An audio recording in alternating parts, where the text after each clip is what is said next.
What is up there, everybody? Citrus Aviation here for yet another video. Today we have an unboxing here, and this one will be the very first unboxing I do with my special partnership that I have with the Midwest Model Store. This box does come from the Midwest Model Store, so you can go check out the affiliate link down in the description below, where you can get a 5% discount on models from the Midwest Model Store, and use code Citrus for 5% off. So I bought these models from him.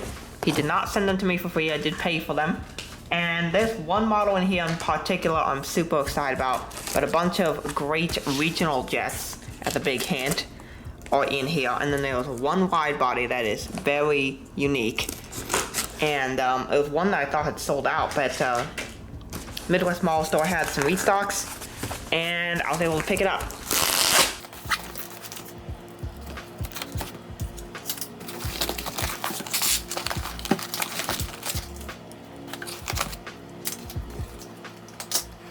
Alright, here we go.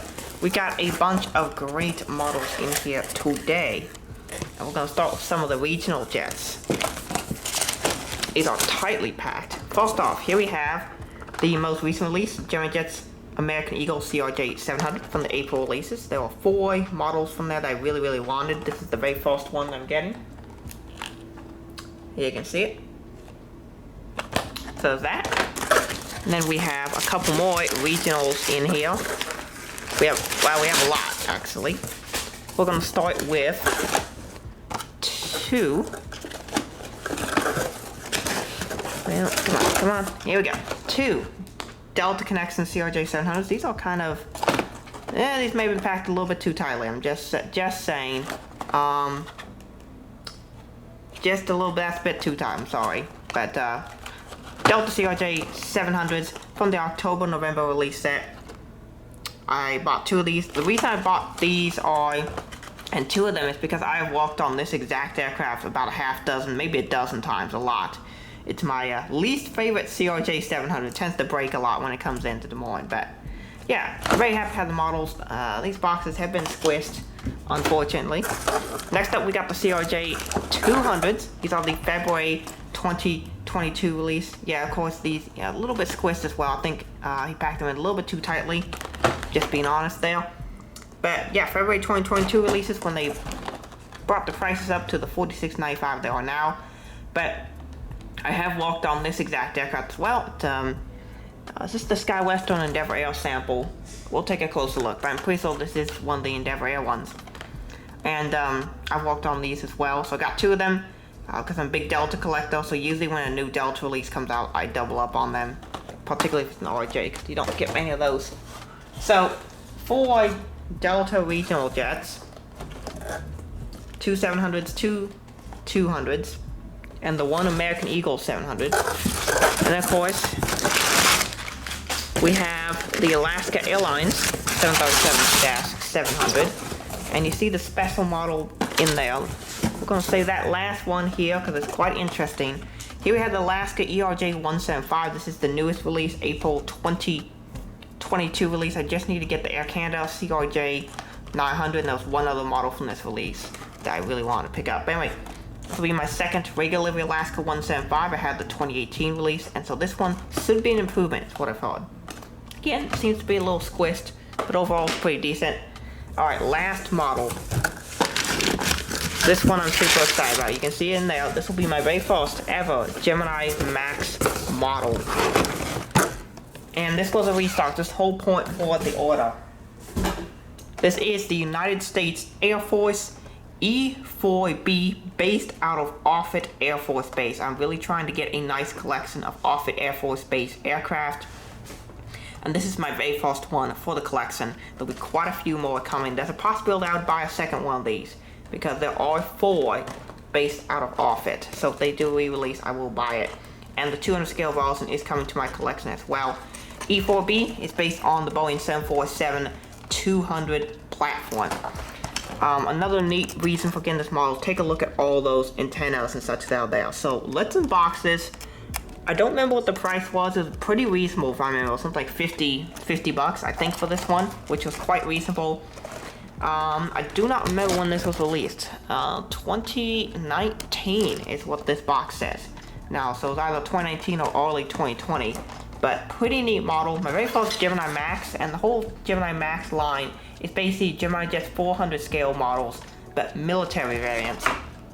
And Gemini makes a lot of them, and there's some really cool aircraft. I would like to collect a few more Gemini Max, but this is just my very first one that I have ever picked up.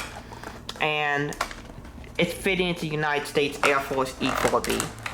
So let's take a look at it. And this will be added to my collection of a special purpose aircraft. I have the Antonov 225, 747 Interactive series. I have 2 Belugas, and I have the Dream Lifter. And so this is yet another one to be added to my collection of special purpose aircraft that are used in the world. And wow, it looks fantastic right now. Tons of antennas up top. Looks really good. Alright, let's take a closer look at this aircraft. We'll do that in a second, but we gotta unbox the others. There are 4 antennas up front. And 2, 4, 6, 7 more in the back. So that's 11 antennas total. It's a SATCOM box. And then there's this here. Which I believe is a communications dome, and also can, if I'm correct, convert radioactive material and radioactive air into something that's safe to breathe. Anyway, there's the refueling thing up front. But anyway, enough looking at this for the moment. Let's go get the regional jets and open those. Next up, we have the Alaska Airlines E175. Here it is. Now, hopefully this new one doesn't have the wing flex issues that the previous one did. Seems to be less of an issue on this one. We'll take a closer look at it a bit later, but not too bad to start with. Alright, here we have the CRJ 700, also from the April set. A ton of really good models came out in that set. Forget what the 4th one is I really wanted. Was that the American Eagle? Oh! Wait, what just came off? Something just fell onto the carpet. Now I'm so instant replay will tell. Oh, I see what it is. Gemini Jets, your quality needs some improvement. Unfortunately, the aircraft requires an engine cowling to even fly. I will see if I can contact Midwest Model Store and see about a replacement. But this is sort of an issue. Yeah, we gotta get this fixed. Let me see if I can find that engine cowling real quick. Alright, here she is. There it is, the engine cowling for the aircraft. Gemini Jets also puts the fan blade details on the cowling too, and it just slips over the engine. But I'm gonna have to see if I can get a replacement for that. One thing that's mentioned is I didn't consider this to be a massive unboxing, because to be a massive unboxing, in my opinion, requires there to be at least 10 models, and I was 3 short on this one. So this will not be a massive unboxing, just an unboxing. Still pretty cool one, but an unboxing nonetheless. Let's unbox the Delta CRJs. We'll start the CRJ 700s, slightly older release. Hopefully these are all in great condition. Don't detect anything broken yet.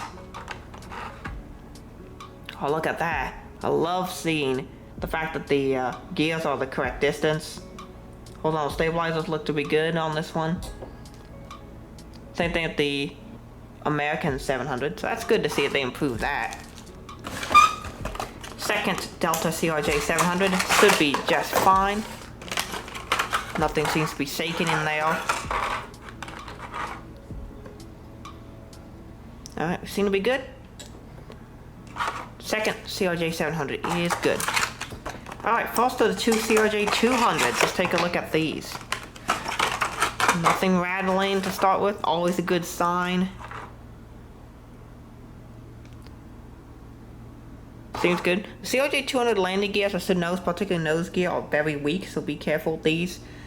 I think my previous release Delta CRJ 200, I've had to re-glue that nose gear 3 times, and it's kind of a pain in the butt. Alright, final model. We have the CRJ 200, second one.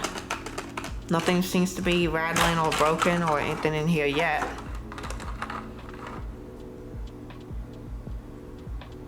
I thought this was a little bit loose, but no, it's not. Alright. there we go. All the models are out. Alright, taking a look at this beautiful CRJ 200. Now you can see the nose gear, which doesn't have a whole lot of detail, but of course it is such a tiny model that nose gear is smaller than a fingernail. It's tiny, but you can see some details, registration, pitot tube steady ports, Endeavor AR logo there just below cockpit windows. The L1 door, which that is one of the ones where you open up with the handle. See that red section there at the bottom? That's the handle release. You open the handle and then you pull on the handle to open the door, and the door falls down with some stairs on it. Sky Team logo, Delta Connection logo. You got your seats there. Not a whole lot to take a look at, but you see registration there. I believe 8556 Romeo, something like that. And there is a hair on this model. Let's see if I can move that real quick. There we go, hair's gone. But yeah, well, there's another one. But anyway, you can see the gears look pretty decent. And the wing on these 200s is really low to the ground, as it's shown on the model. That's a purple wingtip. There's the single bin in the back, which is actually bigger on the CRJ 200 than on the CRJ 700. But that is because the CRJ 700 has two bins. But anyway, you see the engines. There is the APU. And on this side, you have your APU exhaust over here. And also your laugh service, but that's not shown on the model. The Delta tail there. On the side, not a whole lot more to take a look at, but you do have your catering service door. But other than that, pretty simple little model. A lot of detail on it actually for a tiny little CRJ 200. Not bad at all. Next up, we have the Endeavor AR CRJ 700. The nose gear does not have anything on it, which I believe is correct for the actual aircraft type. You can see the fleet number there on the nose, which is in the 10,000s for Delta, puts their CRJ 700 in the 10,000s for the fleet. It's kind of hard to see what it is, but it's 10,000 something. I think there's like 1061 or something like that. Cockpit windows, pitot tube, steady ports, bunch of different little details there. You got the Sky Team logo, the door, and once again that little red section there on the bottom right of the door is the door opener hatch, or the door opener latch, and you push it in, pull out the handle, then pull down on the handle to open the door. Delta connection. We have the forward bin of the CRJ 700 and a bunch of really good detail on the bottom here, which is actually on the plane. You can see the red beacon light, and there are several antennas, and there's like a box there. I believe that is either the Wi-Fi box or a comms box, but there's the escape hatch on the top and the red beacon light up top. Escape hatch, that little silver dot, that is actually a light. There is the escape route and the wing, which is detailed very accurately. Those markings are on the real 700. Purple wingtip. Got the landing gears. We got our registration, November 391 Charlie Alpha, which is an airplane I walked on a bunch of times. I walked on this plane many times before. That's the engine cowling. There is the bin number 2, which is pretty small. We have that little black dot there, that's an APU exhaust. Well, it's not an exhaust, it's more like a pressor. It's not exactly a press relief, but air comes into that and allows for more balanced temperature inside the APU. But anyway, the beautiful Delta widget and the fleet numbers on the tail once again. Horizontal stabilizers and APU housing, detailed exhaust there. On the other side, there are some details missing here, as I like to point out. We are missing the oxygen and power door on the front. We're missing the forward laugh source door. We are also missing the fuel fill door. And we're missing the laugh source on the back. But overall, pretty good model. So here we have the American Eagle CRJ 700, which is damaged, of course, because, Gemini Jets. But pretty similar details here. This one, I believe, is, this one's a SkyWest. And so you can see operated by SkyWest. Similar details, American Eagle, One World, forward door. Rear door, you can see better because the engine cowling is missing, which is supposed to be right there. That's what that's supposed to look like. You can see the fan blades inside. But yeah, pretty neat. We got our registration, I believe that's 706 Sierra Kilo. American Eagle tail, and APU housing detail. Alaska E175. This is the Sky West version. I believe all of the releases Gemini has made, which are 3 now, are all Sky West variants. The 175 is a great plane. You can see just below, above the nose gear, there's that little marking. That is for the power door. We got our pitot tubes. We got the cockpit windows, Alaska, Sky West. One World logo, I believe that's the One World logo. Yeah, because they're now part of One World. L1 door, the oval wing, which is pretty accurate. The engine, pretty accurate. I love the winglet design they use for it. Pretty neat. Then we got the registration, November 186 Sierra Yankee. Kind of hard to tell, but I believe here the yeah, just in the back of the not APU, but the wing boot, there's those 3 boxes. You can see that those are hatches, which are used by maintenance to access the AC packs and other things that might need maintenance. Got our rear L2 door, and of course chest on the tail. APU housing detail. This looks very good. On this side we do have our bin doors. We have bin 1 and bin 2.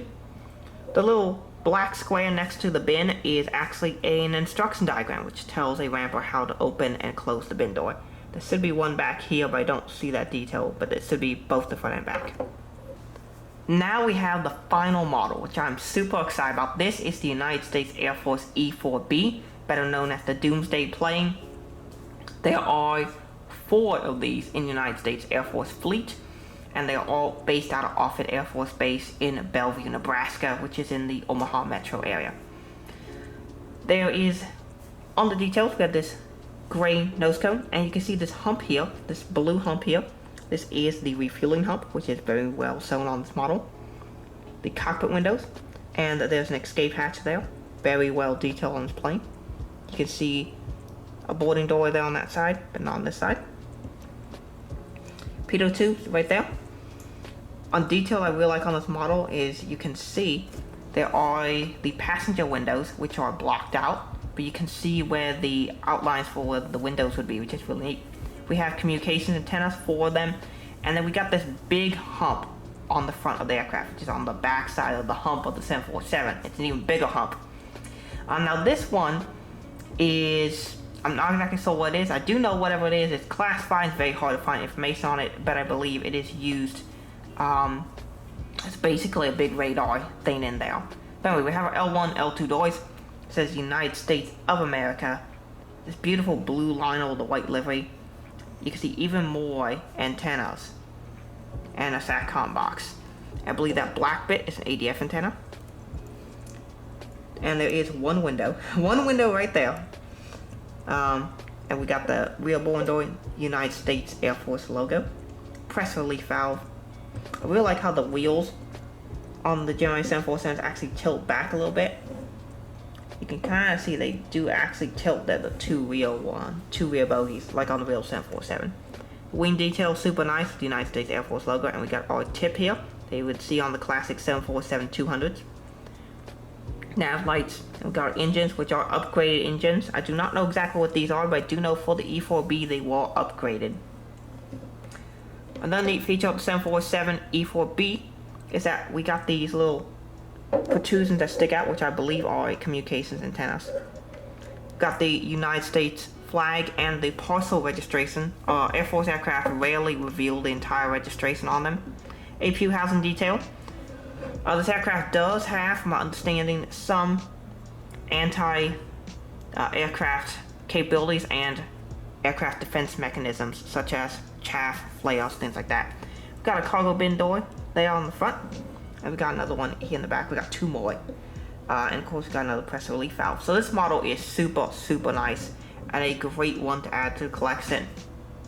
The detail on it is simply incredible, and it's gonna be a highlight of my 400 scale collection. I do hope to pick up more Gemini Max aircraft, particularly for the Offutt Air Force Base project that I'm working on. One thing to note is that these little antennas that stick from the wings, they aren't exactly perfectly straight, as you can see there. That one's bent a little bit, but overall not really any complaints. So that's basically it for this unboxing. I want to thank the Midwest Model Store for sponsoring this channel. You can go check out their affiliate link in the description below. And that's basically all that I have for this video. Thank y'all so much for watching. Have a great rest of your day, and God bless you. Don't forget to tell me which one of these models is your favorite. For me, E4B easily is my favorite.